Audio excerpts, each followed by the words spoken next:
Eu saúdo a todos com a graça e a paz do Senhor Jesus. Eu chamo a sua atenção para a leitura da Palavra de Deus que nós vamos ler no Evangelho de Jesus Cristo, segundo escreveu João, no capítulo 14, apenas o versículo de número 6. João 14, 6. Disse assim Jesus: Eu sou o caminho, a verdade e a vida. Ninguém vem ao Pai a não ser por mim. Então, aqui nós vemos que Jesus, quando disse isso, Jesus tinha poucas horas de vida. Ele havia se reunido com os seus discípulos para participar da ceia do Senhor, da última ceia, com os seus discípulos. Então, a cidade de Jerusalém ela estava em festa porque era Páscoa. O Sinédrio estava, reunido para verem uma maneira de pegar Jesus, e Judas trairia Jesus, vendendo Jesus por 30 moedas de prata. Então, é nesse clima que Jesus, ele se reúne com seus discípulos no cenáculo e ministra ao coração deles uma palavra de esperança e consolo. E Jesus fala da sua partida. Jesus disse: mesmo vós sabeis para onde vou e conheceis o caminho.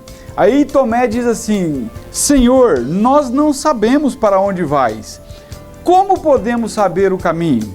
E Jesus então responde: Eu sou o caminho, a verdade e a vida. Ninguém vem ao Pai a não ser por mim, senão por mim. Então, quem disse isso? Foi Jesus. Agora, quem é Jesus? Eu acho bacana um texto que corre aí pela internet e eu copiei esse texto, eu quero lê-lo agora para você atentar-se sobre a pessoa de Jesus. Olha só, a Enciclopédia Britânica, ela utiliza 20.000 palavras para descrever a pessoa de Jesus. Sua descrição ocupa mais espaço que as biografias de Aristóteles, Cícero, Alexandre o Grande, Júlio César, Buda, Confúcio, Maomé, Mahatma Gandhi e todos os outros grandes nomes da história. Jesus tornou-se o maior tema da história. Na verdade, ele mudou a história, que começou a ser contada antes de Cristo e depois de Cristo. Sobre nenhum outro homem escreveu-se tanto quanto sobre Jesus. A respeito de ninguém, se escreveu quanto ele e também se discutiu tanto quanto sobre Jesus. Sobre nenhum outro nome foram feitas tantas obras de arte, hinos, poemas, poesias, discursos e compêndios do que sobre Jesus. Jesus não escreveu nenhum livro. No entanto, seriam necessárias muitas bibliotecas para conter os livros que já foram escritos a seu respeito. Jesus nunca compôs uma música e, no entanto, tem sido tema de hinos e músicas cujo número ultrapassa todas as outras somadas. Jesus nunca fundou uma faculdade ou seminário, mas o total daqueles que estudam seus ensinos é maior do que a soma de todos os alunos de todas as escolas. Ele nunca comandou um exército, nem convocou um soldado, nem disparou um fuzil. E, no entanto, nenhum general contou com o maior número de voluntários que, sob suas ordens, fizeram rebeldes baixarem suas armas e renderem-se a ele voluntariamente, sem dar um único tiro. Jesus, ele nunca estudou a psicologia ou a psiquiatria, mas tem dado alívio a muitos corações aflitos, mais do que todos os psicólogos e psiquiatras juntos. Muitos se rendem e se submetem aos ensinos de Jesus. Grandes estadistas, gregos, babilônicos, persas e romanos surgiram no cenário mundial, caindo logo em seguida no esquecimento. Muitos cientistas, filósofos e teólogos de grande projeção foram também esquecidos. Mas o nome desse homem, chamado Jesus, permanece cada vez mais lembrado. Tentaram destruí-lo, mataram ele, mas ele ressuscitou. O túmulo não pôde detê-lo. Ele está vivo. Esse Jesus mudou a história de muita gente. Esse Jesus mudou a minha história há 20 anos atrás. E é sobre ele que eu quero falar hoje, agora. Olha, Jesus, ele tem autoridade para dizer, eu sou o caminho. Para analisar, Jesus não disse eu sou um dos caminhos. Jesus disse eu sou o caminho. O caminho. Por quê? Porque Jesus é o único caminho. O único caminho para Deus. E olha, para você ter ideia, voltamos um pouco, vamos lá no Gênesis e falemos um pouco sobre a criação do homem. Deus criou o homem perfeito. Deus dotou o homem de inteligência. O homem era capaz de discernir, o homem não tinha pecado. Porém, o homem, ele se desviou em seus próprios caminhos de pecado. E a Bíblia vai dizer que todos pecaram e destituídos estão da glória de Deus. O pecado, ele nos separa da fonte de alegria e paz. O pecado, ele nos separa de Deus. Isaías 59, versículo 1, diz assim que a mão do Senhor não está encolhida para que ele não possa salvar, nem o seu ouvido agravado para que ele não possa ouvir. Mas os vossos pecados fazem divisão entre vós e o vosso Deus, para que ele não vos ouça. Nós costumamos dizer, muitas vezes, que uma criança não tem pecado, mas a criança nasce em pecado. Davi, no Salmo 51, versículo 5, ele diz, dentro do ventre da minha mãe eu fui formado em pecado, e em iniquidade, em pecado, me concebeu a minha mãe. Então, o pecado, ele produz em nossa alma medo, insegurança, ansiedade, solidão, culpa, vazio. E tem muitos que tentam, afogar essa culpa no álcool, mas a culpa continua lá.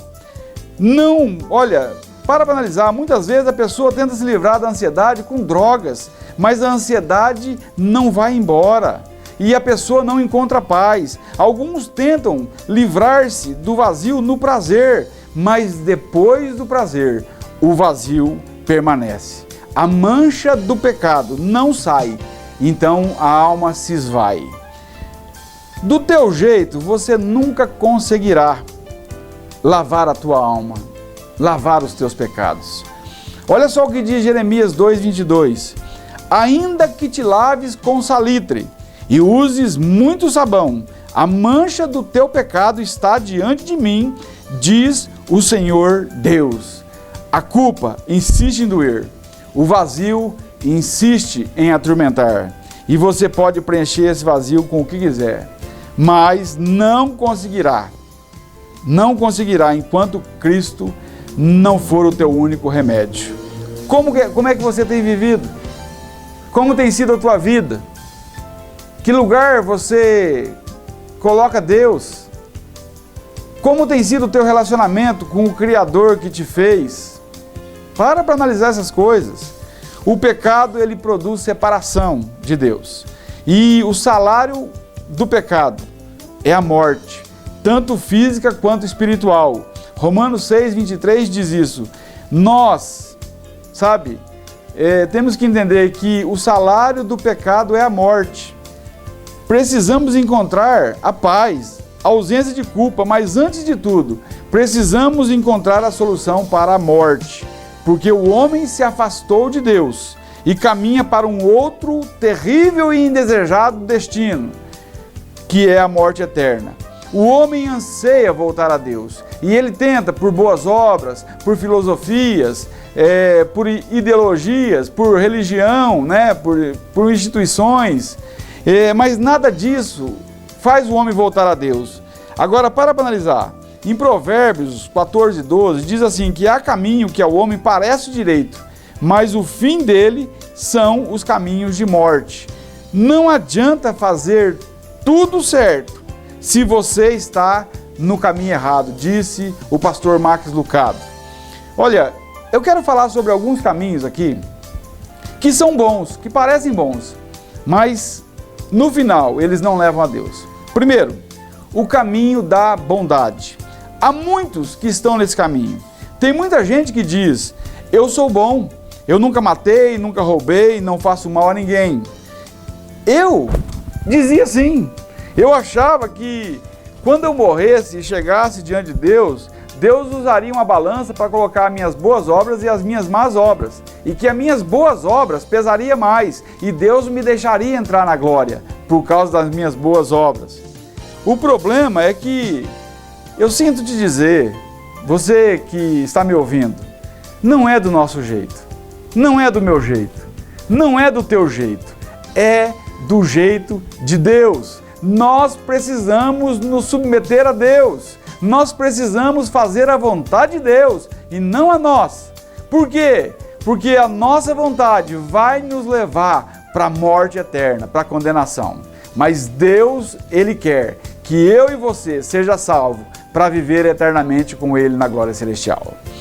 Deus, Ele diz em Romanos 3,10, eu digo que foi Deus, Bíblia, não há um justo sequer, não há quem entenda, não há quem busque a Deus, e todos se extraviaram. Para analisar, e juntamente se fizeram inúteis, não há quem faça o bem, não há nenhum só. Deus diz que não há ninguém bom, só Deus é bom. Aí está o problema. Qual o problema, Paulo? Deus é bom, mas Deus ser bom não é problema.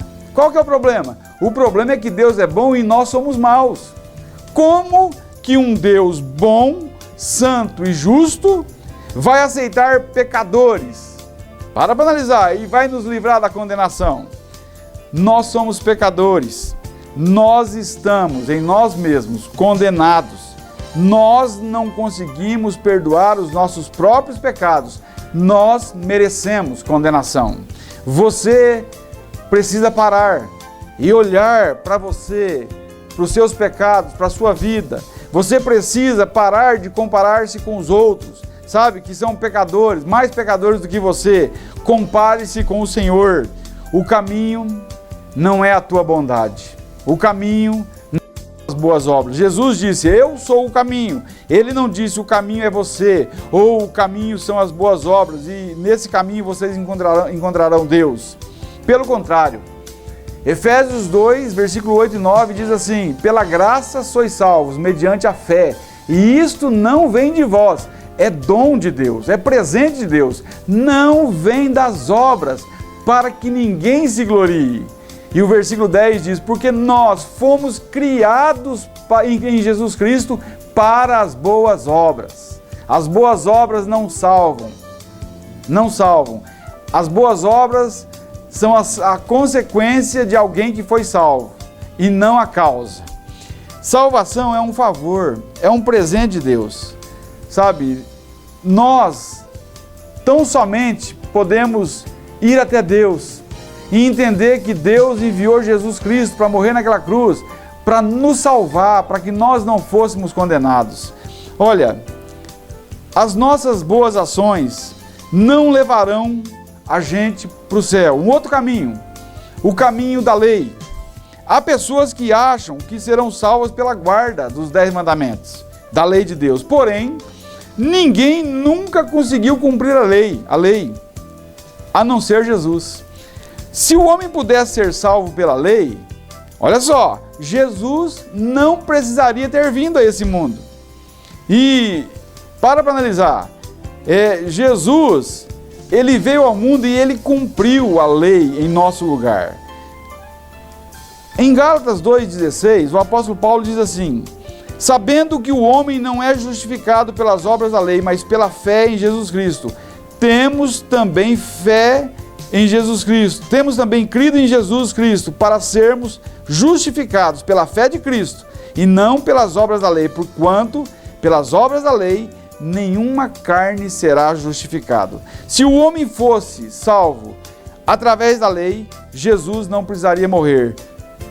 Gálatas 2,21 diz, não anula a graça de Deus, porquanto se a justiça provém da lei, segue-se que Cristo morreu em vão. Se eu disser que eu preciso acrescentar algo ao sacrifício que Jesus fez na cruz, eu, de certa forma, eu desmereço aquilo que Jesus fez na cruz no meu lugar, e você no teu lugar. Então, para você ter uma ideia, a lei não te salva. A lei, ela não foi feita para salvar, mas para condenar o homem. É como dizer para você, se você passar um sinal verde, você vai ganhar um prêmio? Não, mas passa um vermelho para você ver e deixa o guarda te pegar, se você não recebe uma multa. A lei te condena. Agora, para encerrar, Deus vê toda essa situação e Ele cria um caminho para que o homem fosse salvo. Que caminho? Ele envia Jesus Cristo. Ele envia o seu Filho amado. E Jesus, Ele abre um caminho para nós. De que forma? Jesus Cristo, Ele foi até aquela cruz para morrer no nosso lugar, para que eu e você pudéssemos ter vida eterna. Agora tem muitos que estão trilhando esses caminhos que eu disse, bons, mas que não levam à salvação. Agora, o caminho foi aberto. Existe Jesus Cristo que morreu naquela cruz, que abriu um caminho para nós. É por isso que Ele é o único caminho para Deus. Agora, o que você precisa fazer? Deus nos aceita por meio de Jesus. Jesus tornou-se caminho, porta, único meio, ponte que nos liga a Deus. 1 Pedro 3,18 diz: Cristo sofreu pelos pecados uma vez por todas, o justo pelos injustos, para conduzir-nos a Deus. Jesus fez um sacrifício perfeito e nós não precisamos fazer nada para acrescentar esse sacrifício. É por isso que a Bíblia diz em Atos 4,12 que não há outro nome dado entre os homens pelo qual importa que sejamos salvos, a não ser o nome de Jesus Cristo. 1 Timóteo 2,5 diz: há um só Deus e há um só mediador, intercessor entre Deus e os homens, Jesus Cristo, homem. Eu não sei quais caminhos você tem trilhado. Eu não sei se você já encontrou-se com Deus ou se Deus já te encontrou. Talvez você indague: como eu faço para entrar nesse caminho? Como eu faço? Olha, você na verdade não precisa fazer nada, mas em contrapartida eu vou dizer o seguinte: você precisa fazer algumas coisas. Primeiro, você precisa reconhecer que está longe do caminho, que está perdido, que quer realmente ser inserido nesse caminho.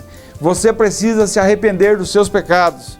Você precisa crer que Deus enviou Jesus Cristo a esse mundo para morrer na cruz no teu lugar e para ressuscitar para a sua salvação. Você precisa dizer tudo isso para Deus, dizer para receber tão grande salvação. Eu quero orar nesse momento. Pai, nós te louvamos, Deus, por estarmos aqui, Senhor.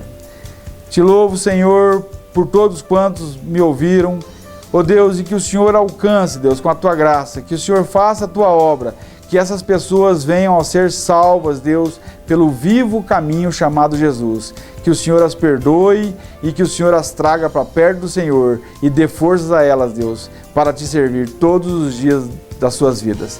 Deus, eu te agradeço no nome santo de Jesus e para a tua glória. Amém.